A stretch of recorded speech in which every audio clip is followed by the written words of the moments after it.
Hello everyone, welcome back to another video on how to fix online. In today's video, I am going to show you how to fix login problems with Quotex account. If you are having trouble logging into your account, here are some fixes you can try. The first thing to do is to check that you have a stable internet connection, either through Wi-Fi or cellular data. Then try logging in again.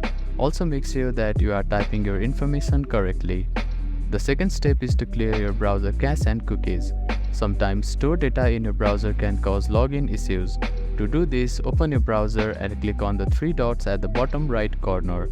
Then find the history button. After clicking on the history button, you can find the delete browsing data button.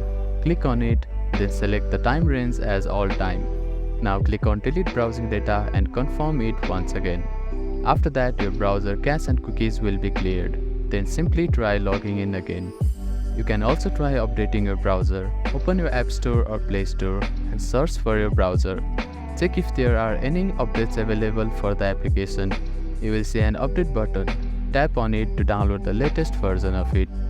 If the issue still persists, try accessing the login page using a different web browser or device. I hope these fixes helped you to get logged into your account. If none of the above steps resolve the issue, reach out to the Quotex customer support for assistance. They may be able to provide further troubleshooting steps and help you solve your problem. If you have any questions, please let me know in the comments below. Do not forget to like and subscribe for more helpful tips and tutorials. Thank you for watching.